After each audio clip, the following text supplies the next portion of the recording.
باللہ من الشیطان الرجیم بسم اللہ الرحمن الرحیم۔ مولا کائنات حضرت امیر المومنین علی ابن ابی طالب علیہ السلام کے مجموعہ کلام نہج البلاغہ کے پہلے باب کا خطبہ نمبر 218 اور اس کا دوسرا حصہ۔ اس خطبے میں مولا کائنات حضرت امیر المومنین علیہ السلام سورہ تکاثر کی پہلی 2 آیات کی تفسیر بیان کرتے ہوئے فرماتے ہیں، لیکن چشم بصیرت انہیں دیکھتی اور گوش و عقل و خرد ان کی سنتے ہیں۔ وہ بولے مگر نطق و کلام کے طریقے پر نہیں، بلکہ انہوں نے زبان حال سے کہا۔ شگفتہ چہرے بگڑ گئے، نرم و نازک بدن مٹی میں مل گئے، اور ہم نے بوسیدہ کفن پہن رکھا ہے، اور قبر کی تنگی نے ہمیں عاجز کر دیا ہے۔ خوف و دہشت کا ایک دوسرے سے ورثہ پایا ہے۔ ہماری خاموش منزلیں ویران ہو گئیں، ہمارے جسم کی رعنائیاں مٹ گئیں، ہماری جانی پہچانی ہوئی صورتیں بدل گئیں۔ ان وحشت قدوں میں ہماری مدت رہائش دراز ہو گئی۔ نہ بے چینی سے چھٹکارا نصیب ہے، نہ تنگی سے فراغی حاصل ہوتی ہے۔ اب اس عالم میں کہ جب کیڑوں کی وجہ سے ان کے کان سماعت کو کھو کر بہرے ہو چکے ہیں، اور ان کی آنکھیں خاک کا سرما لگا کر اندر کو دھنس چکی ہیں، اور ان کے منہ میں زبانیں طلاقت و روانی دکھانے کے بعد پارا پارا ہو چکی ہیں، اور سینوں میں دل چکنا رہنے کے بعد وہ حرکت ہو چکے ہیں، اور ان کے ایک عضو کو نت نئی بوسیدگیوں نے تباہ کر کے بدحیت بنا دیا ہے۔ اور اس حالت میں کہ وہ ہر مصیبت سہنے کے لیے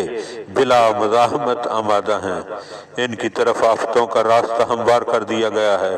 نہ کوئی ہاتھ ہے جو ان کا بچاؤ کرے، اور نہ پسیجنے والے دل ہیں جو بے چین ہو جائیں۔ اگر تم اپنی عقلوں میں ان کا نقشہ جماؤ، یا یہ کہ تمہارے سامنے ان پر پڑا ہوا پردہ ہٹا دیا جائے، تو البتہ تم ان کے دلوں کے اندوہ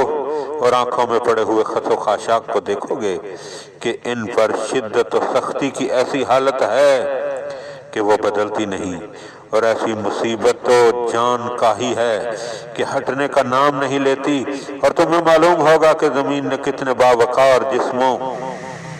اور دل فریب رنگ و روپ والوں کو کھا لیا، جو رنج کی گھڑیوں میں بھی مسرت انگیز چہروں سے دل بہلاتے تھے۔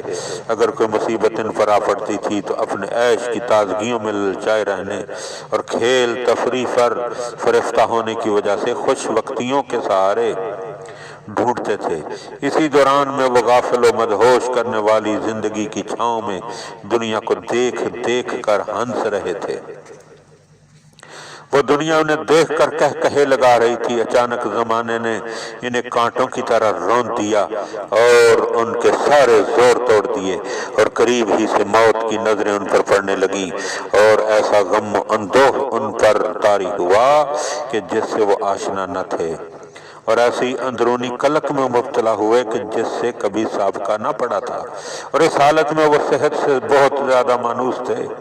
ان میں مردوں کی کمزوریاں پیدا ہو گئیں،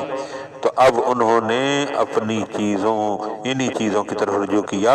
جن کا طبیبوں نے انہیں عادی بنا رکھا تھا، کہ گرمی کے زور کو سرد دواؤں سے فروغ کیا جائے اور سردی کو گرم دواؤں سے ہٹایا جائے، مگر سرد دواؤں نے گرمی کو بجھانے کی بجائے اور بھڑکا دیا، اور گرم دواؤں نے ٹھنڈک کو ہٹانے کی بجائے اس کا جوش اور بڑھا دیا، اور نہ ان کی طبیعتوں میں مخلوط ہونے والی چیزوں سے ان کے مزاج نقطہ اعتدال پر آئے، بلکہ ان چیزوں نے ہر عضو معروف کا آزار اور بڑھا دیا، یہاں تک کہ چارہ گر سست پڑ گئے، تیماردار مایوس ہو کر غفلت برتنے لگے، گھر والے مرض کی حالت بیان کرنے سے عاجز آ گئے، اور مزاج پرسی کرنے والوں کے جواب سے خاموشی اختیار کر لی، اور اس سے چھپاتے ہوئے اس اندوناک خبر کے بارے میں اختلاف رائے کرنے لگے۔ ایک کہنے والا یہ کہتا تھا کہ اس کی حالت جو ہے سو ظاہر ہے، اور ایک صحت و تندرستی کے پلٹ آنے کی امید دلاتا تھا، اور ایک اس کی ہونے والی موت پر انہیں صبر کی تلقین کرتا اور اس سے پہلے گزر جانے والوں کی مصیبتیں انہیں یاد دلاتا۔ اسی اسنا میں وہ دنیا سے جانے اور دوستوں کو چھوڑنے کے لیے پر تول رہا تھا کہ ناگہاں گلوگیر فندوں میں سے ایک ایسا فندہ اسے لگا کہ اس کی ہوش و حواس پاشان و پریشان ہو گئے اور زبان کی تری خشک ہو گئی، اور کتنے ہی مہم سوالات تھے کہ جن کے جواب وہ جانتا تھا مگر بیان کرنے سے عاجز ہو گیا، اور کتنی ہی دلسوز صدائیں اس کے کان سے ٹکرائیں کہ جن کے سننے سے بہرا ہو گیا۔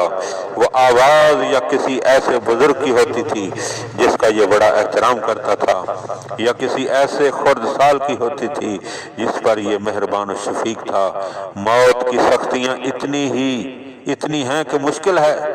کہ دائرۂ بیان میں آ سکیں یا اہل دنیا کی عقلوں کے اندازہ پر پوری اتر سکیں۔